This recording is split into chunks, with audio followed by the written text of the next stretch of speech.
The story of the kings and queens of England is more surprising than you might think. It's a fine drama, 1,000 years of tales of lust and betrayal, of heroism and cruelty, of mysteries, murders, tragedies, and triumphs. And it's also quite unlike the history of other countries' royalty. The thing about the kings and queens of England is that they're totally different from anywhere else, which probably explains why they're still in business when almost everywhere else they've either been given the chop or have stopped being regal. This programme looks at England's monarchs from the death of Queen Anne to the accession of Victoria. Well, Britain's monarchs, actually. And if you look at Europe at the start of this story in 1714, you'll see just what I mean. A European king is an absolute ruler. Louis XIV, Peter the Great, Philip V of Spain, Frederick William of Prussia, all men of unlimited power. It's not like that in Britain. Queen Anne has died. There are no Protestant Stuarts left. The Protestant line to the English throne now passes through James's granddaughter, Sophia, who had married a German prince with the title of Elector of Hanover, and then from her to her son George Louis, who's inherited that antiquated title. Into one quarter of the royal coat of arms pops the amazingly complicated device of a 54-year-old German princeling. And when he comes to England for his coronation, he knows perfectly well that he's not going to be anything like those other rulers. He will be almost powerless. So it really doesn't matter that he can't speak a word of English. At the opening of Parliament, King George stood in silence while his words were read by the Lord Chamberlain. The crown that had belonged to Normans, French Plantagenets, Welsh Tudors and Scottish Stuarts had now passed to the German Hanoverians. The new king's son, George Augustus, arrived from Herrenhausen to take his seat in the House of Lords as Duke of Rothesay, heir to the throne. Before leaving Germany, he proudly declared, "I have not a drop of blood in my veins which is not English." Rothesay, of course, is a Scottish dukedom. George Augustus did share one trait with his father's English subjects, a hearty dislike of King George, and for the same reason. 20 years before George became King of England, something very mysterious had happened to his wife's best friend, the dashing Count Königsmarck. His wife, Princess Sophia Dorothea, had come to detest her husband, who spent his time either engaged in endless European wars or enjoying his various mistresses. Königsmarck tried to help her escape from Hanover. He failed. The Count simply disappeared from the face of the earth, and the princess was banished and imprisoned. Her son, George Augustus, never forgave his father. In fact, father-son detestation would be the defining mark of the Hanoverian dynasty. They thrived on it. The English weren't too keen on that sort of behaviour either. They might have been more sympathetic if they'd approved of the two mistresses that George brought with him, but they called them the Maypole and the Elephant and decided they were simply greedy Germans with their snouts in the trough. And there were Scottish noblemen who thought that with George lacking support in England, this might be an opportunity to hand the throne back to the Stuart family, and in particular to James II's son, living in France and known as the Pretender. The French thought this would be a great idea. Louis XIV's mistress, Madame de Maintenon, even presented him with a song to be sung on his accession. It had originally been written for Louis to celebrate his recovery from a surgical procedure on his bottom. She translated it for the man who should, she thought, be James VIII of Scotland, and, why not, James III of England. God save a gracious King, long live a noble King, God save the King. The song turned out to be a bigger hit than the man. The Jacobite Rising of 1715 was a complete flop, and after spending a couple of months wandering around the Highlands, James went home to France. George's throne was safe. He spent every winter in Hanover and left the government of England to his ministers. His own work was done by a new figure, the Prime Minister, a politician acting as a king's substitute. The first man to take on this role was Robert Walpole. Since Walpole didn't speak German, the pair of them communicated in schoolboy Latin. King George died a sudden death in 1727 while in Hanover, aged 67.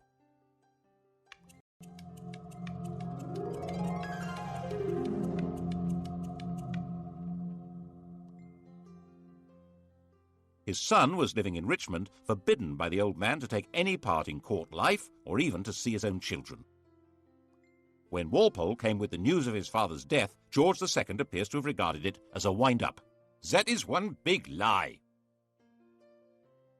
But the outcast prince was indeed now George II, by the grace of God, King of Great Britain, France and Ireland, Defender of the Faith, Elector of Hanover, Duke of Brunswick-Lüneburg and Duke of Celle. When he'd been convinced, he came here to Leicester Square. At the time it was Leicester House, where he'd been running his own court. And here he was attended by the Archbishop of Canterbury, who formally presented the most powerful documents in the world. When William the Conqueror and Henry II died, their wills established who would rule after them. George took his father's will and, instead of opening it, shoved it in his pocket. It was never seen again, to the great disappointment of his father's mistresses. George II's wife, Queen Caroline, had very firm ideas on what should happen next, and her husband was quite obedient. The result was that everyone who'd been hoping for their own promotion in a changed government was disappointed. Walpole remained Prime Minister. He'd promised her that she would get a personal grant of £100,000 a year, double the offer his opposition came up with, and very little actually changed at all. That included the traditional hostility between anyone called King George and his son. The son in question was now, of course, the son of George II, Prince Frederick. According to Queen Caroline, he was the greatest ass, the greatest liar, the greatest canaille, and the greatest beast in the whole world, and we heartily wish he was out of it. She would have said it in German. George agreed with the Queen and refused to allow Frederick to marry Princess Wilhelmina of Prussia on the entirely sensible grounds that I did not think that engrafting my half-witted coxcomb upon a mad woman would improve the breed. Prince Frederick's view of his father was, by contrast, quite balanced and objective. He's an obstinate, self-indulgent, miserly martinet with an insatiable sexual appetite. Obstinate? Yes. Self-indulgent? A fair point. Miserly? Well, he had slashed Frederick's allowance to make him less of a social rival. Martinet? Well, certainly a man of relentless and determined regular routine. And the sexual appetite? We assumed that as his right. For instance, he began seriously lusting after the beautiful young wife of the Count of Volmoden when he met her in Hanover in 1735, and he told the Queen that, "You must love the Volmoden, for she loves me." The popular view of the king was that he was a randy buffoon. He seems to have been flattered by the jokes about his sexual efforts. As his father had once done, Frederick ran his own alternative court, which was far more popular than the king's. King George II didn't like that. Mein Gott, popularity always makes me sick, but this makes me vomit. The pair of them even patronized rival operatic outfits. The king and his entourage went to see Handel at the Haymarket. Handel had written George's coronation anthems. His music was grand and glorious, altogether suitable for magnifying the greatness of a self-important royal personage.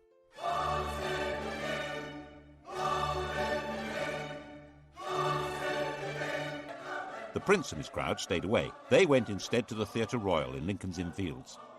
That was where opera was being transformed into popular musical theatre. The biggest hit was The Beggar's Opera, a vigorous tale of the criminal classes, which lots of people said was intended as a satire on the court and Walpole's government. When you censure the age, be cautious and sage, lest the courtiers offended should be. If you mention vice or bribe, 'tis so pat to all the tribe. Each cries, that was levelled at me. It was all very entertaining, watching royalty playing out their family quarrels, but they were not quite reduced to the level of powerless performers.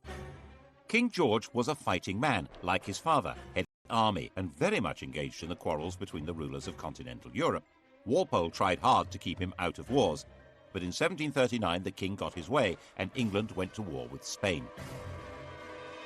This was the start of a steadily growing involvement in the power struggle between France, Prussia, and the Habsburg Empire. Its culmination for George came in June 1743. He found himself under attack by the French at a German village called Dettingen. His horse bolted, but George stood in front of his troops, waved his sword, and made a rather ponderous but actually rather brave little speech. Now, boys, now for the honor of England. Foreign behave bravely and the French will soon run. And so he became the last English king to lead his troops in battle. It was a fierce fight, and George emerged a bit of a hero. But he didn't rule the country. Governments and ministers came and went not because he wanted them, but because Parliament wanted them. In fact, George called himself a prisoner on the throne. In 1745, he played no part in the battles of Prestonpans or Culloden, which were far more important to the throne than the Battle of Dettingen.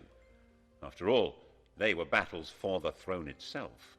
The cause of King James Stuart, the king who'd fled from William of Orange in 1688, had never been forgotten by the Scottish Highlanders. Its supporters of a Roman Catholic monarchy, were called Jacobites, the Latin for James being Jacobus. James's son, the Pretender, had tried and failed to take the throne in 1715, and now, 30 years on, he was known as the Old Pretender. His son Charles, born in Rome, was the Young Pretender. Bonnie Prince Charlie to his supporters, Charles Casimir was 25 years old, pale, thin, romantic and brave. And he decided that George was so unpopular it would be a doddle to take over. He turned up at his own expense in the Hebrides and summoned the Scottish clans. Most of them responded, but out of a combination of loyalty and desperation rather than conviction. Enthusiastically welcomed into Edinburgh and roundly defeated the government army at Prestonpans. The news created a passion of patriotism when it reached London. The city might have lampooned the court and sneered at it, but this was different. That evening the king was visiting the theatre, the King's Theatre, Drury Lane, and the orchestra struck up a tune which they'd just got hold of.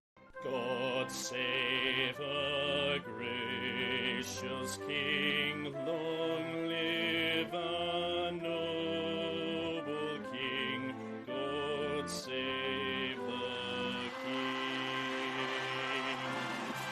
The audience loved it. None of them knew that it had been the Old Pretender's music, or the King of France's. The song had changed sides and became the national anthem. Actually, it became everybody's anthem at one time or another. Frenchmen, Germans, Russians, Swiss, Liechtensteiners, Swedes, Danes and Americans have all swelled with patriotic pride to exactly the same tune. But when God Save the King became London's big hit, it was because no one could see how the king would be saved any other way.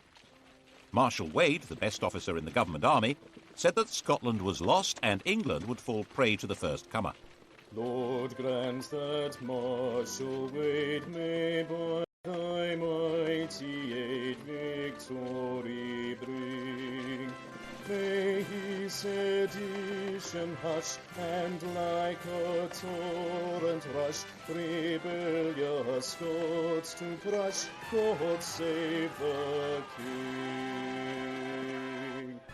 The rebels took Manchester, then Derby. London trembled, but not as much as the clansmen.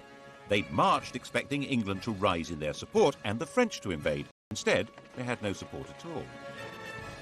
Most fundamentally, they realized that the English would never accept a Roman Catholic king. They'd outflanked a large English army, but it was now on their tail, and another was coming up from London. So back they went, and the clansmen were finally slaughtered in their thousands at Culloden in April 1746. Charles hid out for months in the Scottish Islands, hunted through the mountains by troops and with a price on his head, but protected by tribal loyalties until he finally escaped back to France. And the clan culture of the Highlands was systematically and ruthlessly extirpated. Clans were dispersed, their leaders imprisoned or executed, plaid and weaponry and bagpipes were banned. The would-be Charles III made a bizarre secret return to England in 1750, where he converted to Protestantism and expected this would encourage his supporters to have more hope. They were more impressed by his degree of attachment to the bottle, not so much the king over. George also found his other great enemy removed. His son Frederick died in 1751. He'd been hit hard in the stomach by a tennis ball, and the resulting abdominal ulcer burst and killed him. The new heir to the throne was a 12-year-old child, Frederick's son, George. But the great problems of the kingdom were outside the king's grasp. His country was now a great imperial trading power, with huge involvements in India, the East Indies, North America, and the Mediterranean. So was France. At the same time, continental Europe was constantly boiling over into war, and Hanover was in the middle of that. In 1756, the great powers finally locked horns in a do-or-die struggle that would girdle the whole world. This would become the 7 Years' War. It was truly the First World War. Britain fought in the name of its king, but that king now neither directed policy nor took part in the battles. A new world. In fact, affairs were so far out of the king's control that when he dismissed ministers he didn't like, they came right back again. So far as the English were concerned, this was just how things ought to be. Englishmen were entitled to liberty. The despots were on the other side, Catholic France and Austria. Their whole life, commerce, industry, and fighting force was directed by royal tyrants who ruled over starving and powerless peasants. And on the other side, Protestant Britain, whose commerce was run by men of business, whose industry was directed by free tradesmen, whose army and navy were run by heroes and manned by proud free men, and whose court was the centre of society, not of autocratic power. And that was how many of the British really did see it. Of course, they were also fighting with despotic Prussia, but that was a minor detail. The general perception was that this was a war of free Britons against European despots. Poor George died at the height of the war in 1760, and it didn't matter at all.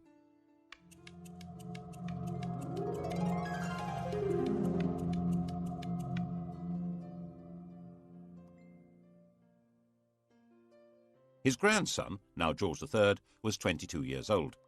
He had been brought up by his mother, a German princess, in her imitation of the very deferential court of Hanover.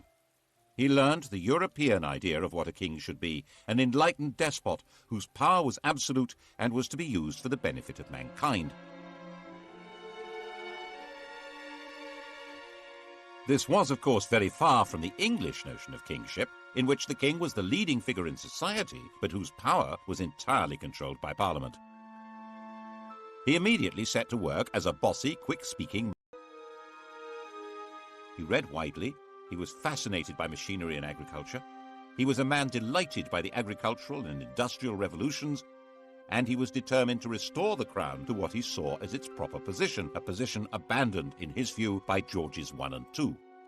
Unlike them, he'd been born in England and spoke good English, even if his grasp of grammar was ropey, and he had no old or young pretender to challenge him. At the opening of his first parliament, he declared, "Born and educated in this country, I glory in the name of Britain."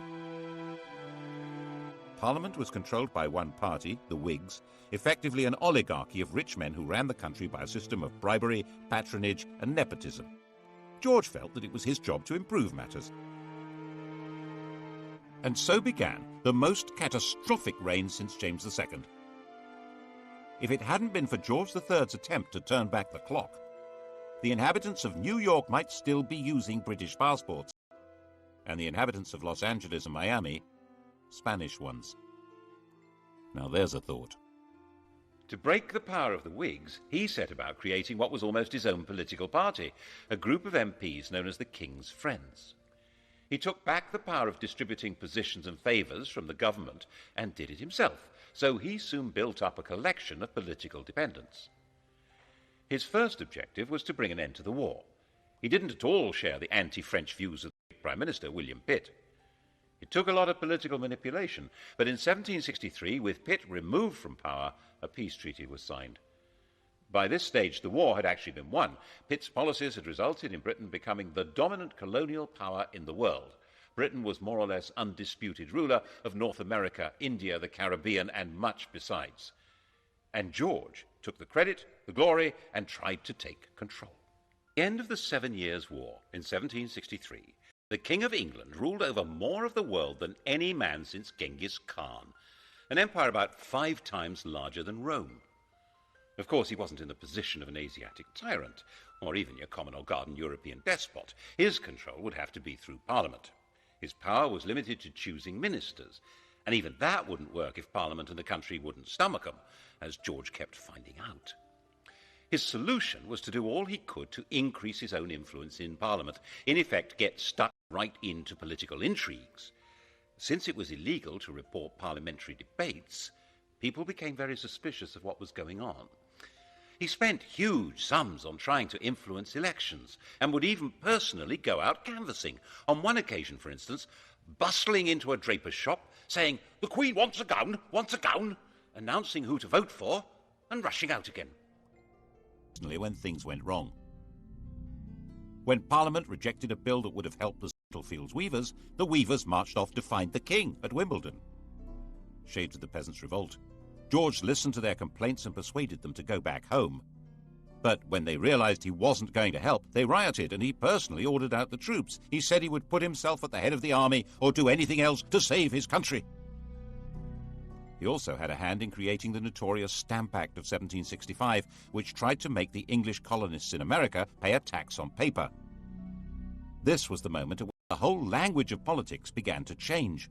One Virginia colonist declared, "Caesar had his Brutus, Charles I his Cromwell. May George III profit from their example." The Cromwellian revolution of the previous century had certainly been driven by the connection between taxation and liberty. The issue now was that the 13 English colonies in America had their own governments, run by their own local oligarchies, and raising their own taxes. The idea that they could be taxed by the oligarchy in London, headed by the king, was totally outrageous. They would have no way to influence what was done or what they had to pay. Colonists who supported the government were threatened by their compatriots. Some were tarred and feathered. And by the time the act came into effect, there wasn't a single person who'd accepted the job of commissioner to collect the tax. It had to be repealed. There was similar alarm in England, as in his attempt to control Parliament, George arrested his leading critic there, John Wilkes. Mobs rioted in the name of Wilkes and liberty and threatened the king. Wilkes was released, and it was established that there was a legal right to report and criticize what happened in Parliament. But by 1770, he had created the political system he wanted. The political parties had collapsed, and he had a docile chief minister, Lord North, with a parliamentary majority through whom he could run things the way he thought they should be. George liked running things. Popularly known as Farmer George, he took a very close interest in modern farming methods, developing animal breeds and new crops. These were the same modern farming methods which, by enclosing common lands and creating large self-contained farms, were breaking up village communities all over England and creating a new class of half-starved, landless wage labourers. Bad harvests didn't help, nor did a collapse in trade. The colonists in America were showing their anger by refusing to import anything from Britain. Lord North decided the best thing to do was repeal all the taxes on them except for a symbolic tax on tea. 3 years later, he arranged another act of Parliament to try to help the East India Company sell more tea in America, and radicals in Boston retaliated with a symbolic tea party, at which men dressed as Native Americans. The reaction in England, stirred by the popular press, was that the colonists must be punished. George certainly shared that view. Laws must decide whether they are to be subject to this country or independent. Misunderstanding the strength of feeling and of organization against them, the government tried to use too little force and triggered a full-scale rebellion. The rebel colonists proclaimed their independence in 1776, and with the backing of a large part of popular opinion in England, George was determined to fight them and crush them. The result, as many less warlike Englishmen had been warning, was disaster for England. Even Lord North wanted out, but George was in charge. The American Revolutionary War became a campaign not against unjust government or English rule, but against the very principle of monarchic government.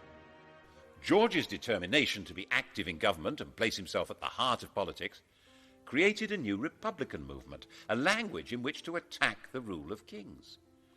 The Peace of Versailles in 1783 forced Britain to recognize the United States of America.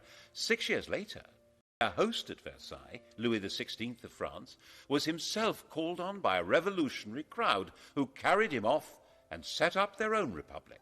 The process of destroying monarchy was underway. Did George understand what he'd done? He certainly fretted about the American disaster, and perhaps it was his own sense of failure that made him display signs of mental disturbance in 1788, talking incessantly and behaving oddly. His doctor thought making him bleed would help. When that failed, the Prince of Wales took over the treatment. The Prince of Wales was 26 years old, a dashing if rather fat man about town, and in the grand tradition of their Hanoverian ancestors, King George and his son hated each other. The prince lived in the house bought for his mother, the Duke of Buckingham's magnificent home near St James's Park. It was still called Buckingham House. He liked it so much he eventually built a rather dull palace for it.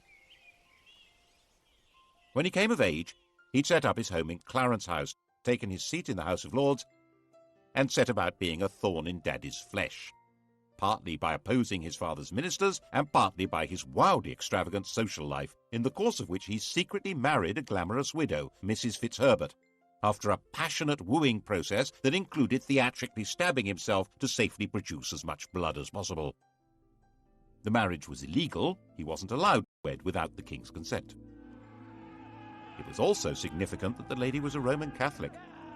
In 1780, anti-Catholic rioters, stirred up by Lord George Gordon, had taken over London for a week. Eventually dispersed by troops on the king's orders, the Gordon Lord George. Prinny, as his friends called him, spent his time in gambling clubs, in the company of dandies like Beau Brummel, and put much energy into building the bizarre and spectacular pavilion in Brighton.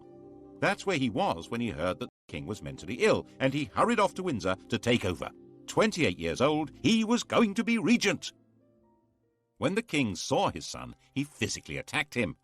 He threw Prinny against a wall. The poor boy burst into tears.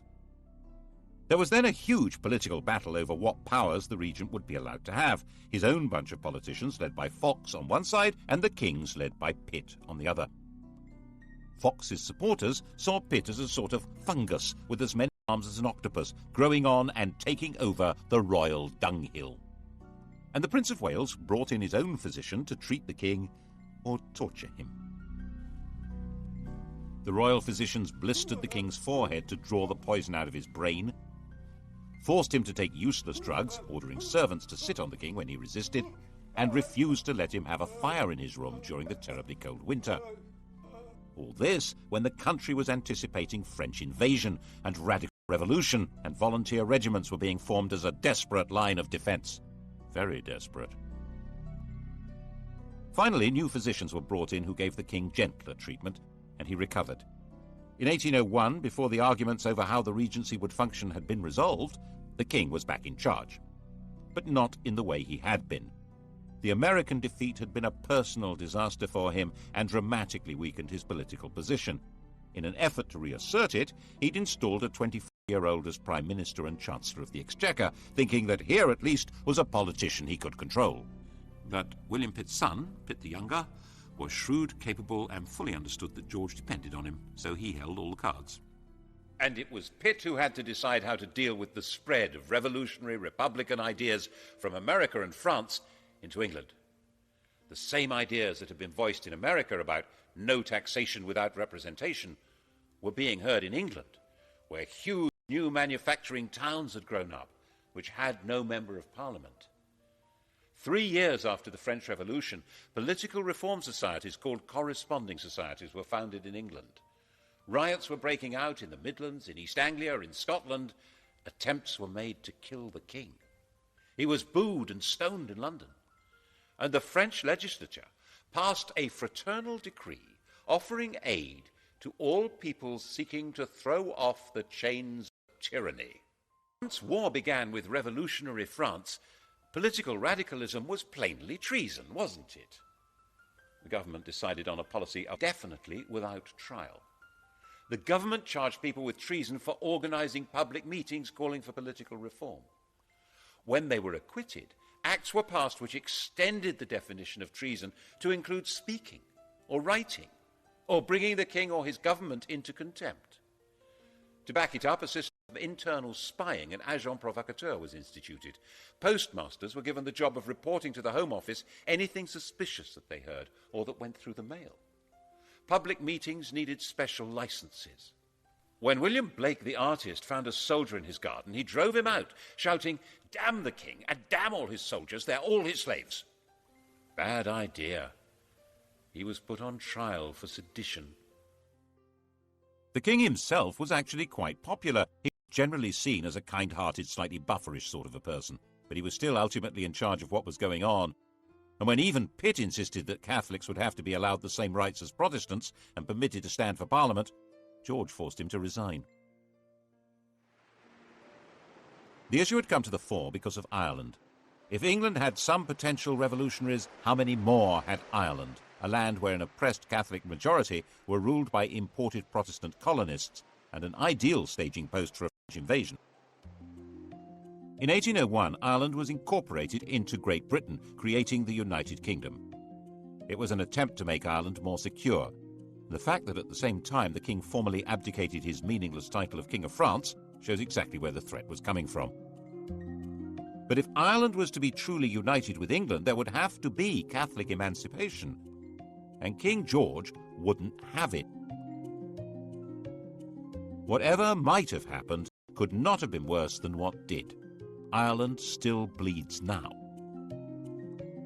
The shadow of George III lies over the history of the world more darkly than most people realize. As with the American disaster, it seems as though one part of his mind was determined to make him feel the full weight of his responsibility, and once more his mental state degenerated. He made a slow recovery, enough to sack his ministers in 1805 when they tried to lift the restrictions on Catholics becoming military officers. But he was becoming blind and infirm, and in 1810 his mind finally collapsed. No one's quite sure what was wrong with him, but a strain of hereditary insanity had run through the royal family ever since Henry V's marriage to Catherine de Valois. Blind and deaf, suffering from abdominal pains and dementia, his body lived on, but his reign was over. Prinny took over at last.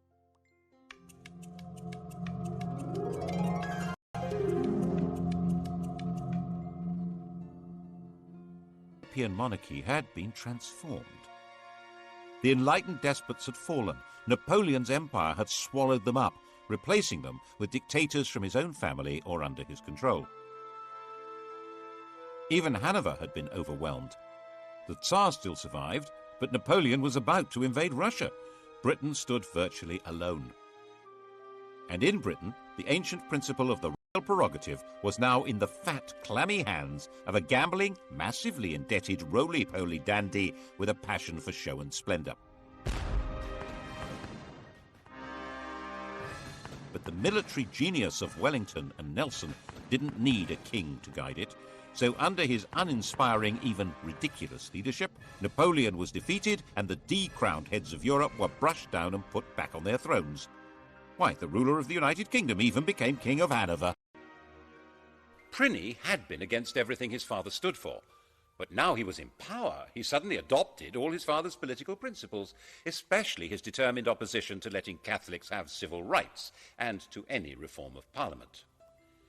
Elections were basically a farce, with some MPs representing constituencies with almost no voters, and the vast majority of people unrepresented. The king thought this was fine. Lots of other people didn't. And this became a desperate issue in the years after the Napoleonic War. There were thousands of unemployed ex-soldiers. There was an agricultural depression made worse by the terrible summer of 1816, and there was increasing unemployment due to the use of new machinery. And the Prince of Wales's appetite for luxurious silverware and furniture grew mountainous. Graffiti appeared saying death or the regent's head. At the end of 1816, there was a full-scale riot in London aimed at setting up a radical government. The next month, the Prince Regent's carriage was mobbed on his way to open Parliament. The grim apparatus of repression was revived. The death penalty was restored for unlicensed public meetings. Printers of seditious material were to be seized. There was plenty of seditious material. The Prince Regent was a laughingstock. The flood of caricatures and satires was unstoppable. Extravagance was spectacular. A few years earlier, the government had agreed to clear his huge debts on condition that he made a legal marriage. The victim selected was his cousin Caroline of Brunswick, a charming, friendly and unassuming young lady who was also a bit of an exhibitionist. He spent the wedding night drunk. After 9 months to the day, Caroline gave birth to a daughter, but by then her husband had long abandoned her. He devoted himself to the pursuit of motherly mistresses and treated Caroline with a and the Brighton Pavilion made that declaration loud and clear. George III finally died in 1820, having notionally reigned for 60 years, the longest reign until Victoria. And he was 81, the longest life of any British ruler so far.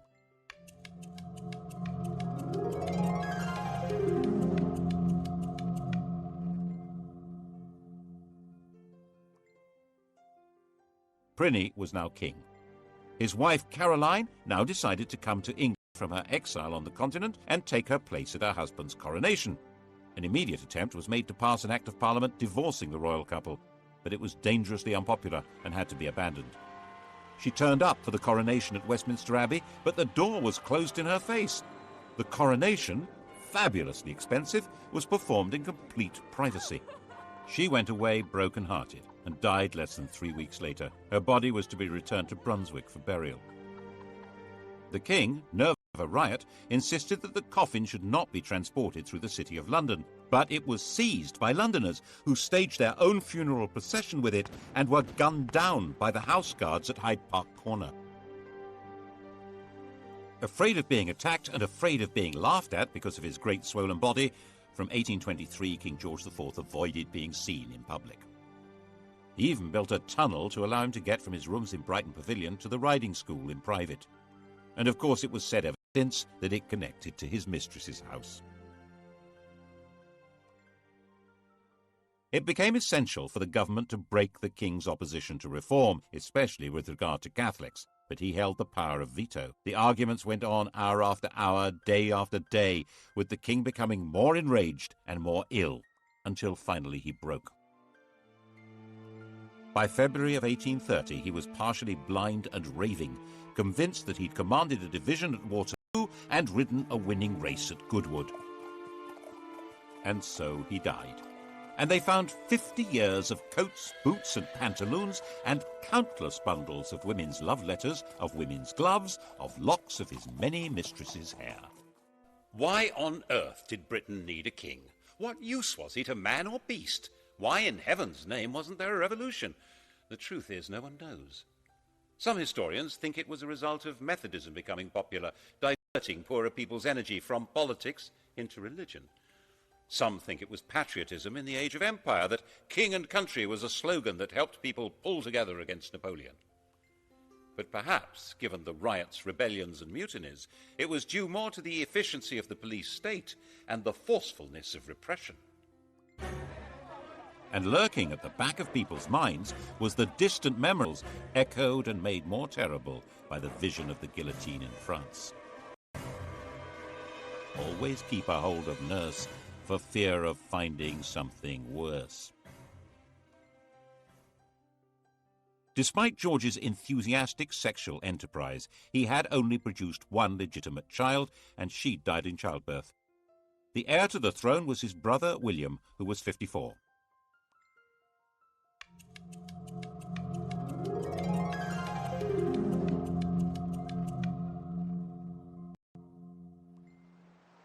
He had been sent into the Navy as a young man, where he developed into a severe disciplinarian and a stickler for etiquette. After he left, he took an actress, Mrs. Jordan, as his mistress, had lots of illegitimate children, and was given to making tactless speeches with not much intelligence. He eventually had made a royal marriage to another German Protestant princess, and Mr. King and Mrs. Queen lived at Bushey to the north of London, like a quite ordinary couple. Insisted that his coronation should only cost 1/10 of his brother's, and he was known to give people a lift in his carriage. All this made him rather popular, but when it came to parliamentary reform, he turned out to be as resistant as any other Hanoverian king. By now, the popular pressure for changing the voting system into something more representative was virtually irresistible, giving more men the vote, having MPs for the new towns, and secret ballots. This would give the Commons more power, so the House of Lords was resisting it, and William sided with them. By 1832, there seemed a real possibility of civil war or revolution. It's possible that if the royal family were part of the aristocracy, as in every other country with a king, that would have happened.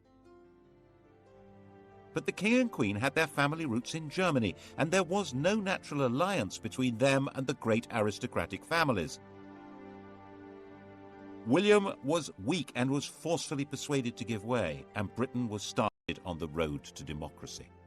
After the Reform Bill of 1832, with no more rotten boroughs and greatly reduced scope for electoral corruption, it was no longer possible for the king to play politics inside Parliament to the same extent. The monarchy would now be forced back into its constitutional box, and it was no longer sufficiently dangerous to be worth the trouble of a revolution. When he died in 1837, William's legitimate children were already dead. The heir to the throne was the daughter of his brother Edward, a young girl of 18. She would make a demure and pretty little queen who could leave the business of running England to the professionals. Couldn't she?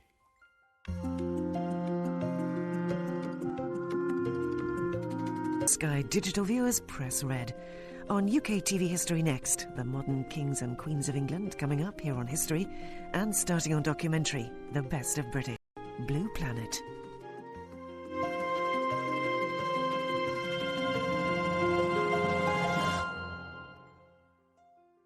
Thought be James VIII of Scotland, and, why not, James III of England. God save the gracious King, long live a noble King, God save the King. The song turned out to be a bigger hit than the man. Jacobite Rising of 1715 was a complete flop, and after spending a couple of months wandering around the Highlands, James went home to France. George's throne was safe. He spent every winter in Hanover and left the government of England to his ministers. His own work was done by a new figure, the Prime Minister, a politician acting as a king's substitute. The first man to take on this role was Robert Walpole. Since Walpole didn't speak German, the pair of them communicated in schoolboy Latin. King George died a sudden death in 1727 while in Hanover, aged 67.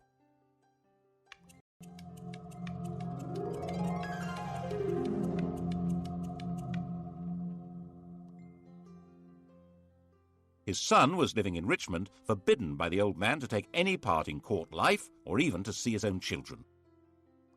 When Walpole came with the news of his father's death, George II appears to have regarded it as a wind-up. That is why